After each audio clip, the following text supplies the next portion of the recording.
Okay guys, I'm here today with Giancarlo Bodoni. Huge honor for me, 2 times ADCC champion and Plácido. Guys, Giancarlo just won the ADCC this year, 2024, and today he's gonna show us a very interesting subjects here. So how to recover from the chest to chest half guard.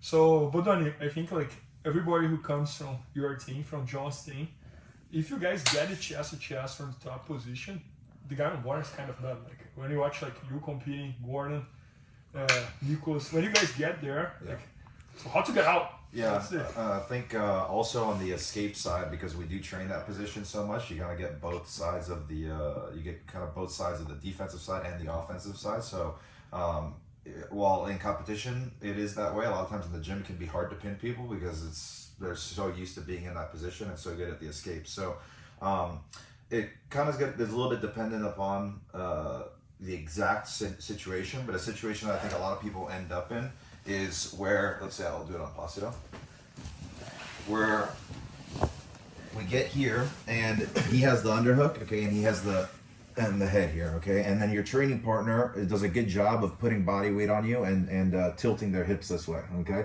So one thing that I like to do from this position is the idea is, just come back a little bit, the idea is I want to try my best to get my far shoulder and hip off the floor, and ideally what I want to do is I want to get my right knee, okay, the inside the knee of the trapped leg in front of my partner's hip.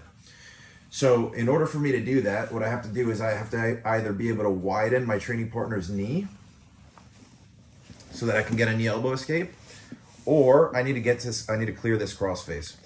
So from here, when Plácido goes in and he starts to tilt his hips, take his knee off the floor and start putting pressure on me, okay, it can be difficult for me to widen that knee. So what I think about doing is instead of widening the knee, we think about off balancing him and getting this hand to the floor.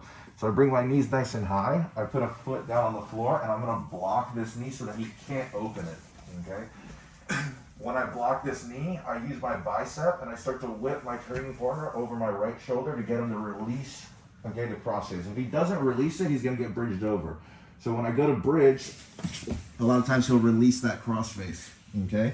Now he doesn't open the knee as much because I blocked it, but he releases the crossface. If I get both the knee and the hand open, I could probably bring elbows inside, etc., etc. But from this position, I just look to bring a hand inside and prevent him from holding my hip.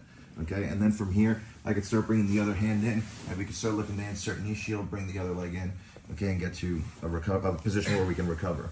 So one more time. So we come in, he controls my head, and now from here, if he's doing a good job of keeping that knee tight to where I can't get an elbow inside, we put a foot to the floor, I hit almost like a windmill motion with my arms, and I block this knee, and I get his hand to post down on the floor, okay? And then from here, I can start bringing a hand inside, I can start controlling the wrist, and I can start looking to bring my frames back to the inside and start going to different positions. I get them all extended so that I can start digging underhooks, so I can start bringing frames back in, knee shields, butterfly hooks, etc., and I can start setting up my game from here. So can you do a knee on time, just like you? He wants to feel the Italian stallion. Yeah, so a lot of times when you're in this position, I try to shrimp out and bring my right knee inside, but I can't do it. Yep. So from here, what I think about doing is I try to bring your head to the opposite side, and I try to block your knee from this position, so you have to post out with the hand. So I put my foot on the floor, I whip in this direction, okay, and I start bridging this way. Good. Once the crossface comes out, I can start looking to bring my legs back in. Okay, and go to some other. It's very interesting because if you do the bridge that everybody does, right? I can kind of open my leg here and avoid the bridge, but you kind of block my leg with your hand, right? No, this is great. And if you don't release the crossface, you get rolled over. Yeah, so that's why it's really good. when I come in and I bridge, you have to post that hand, and then from here I can start this bringing is things really, back really in. good. And it's so simple, you know, like all you have to do is use this hand to block my, Yeah, you kind of scissor your arms like this, and then you take them over. and then you force them to pose, and that creates the opportunity. Oh, this is really, really good.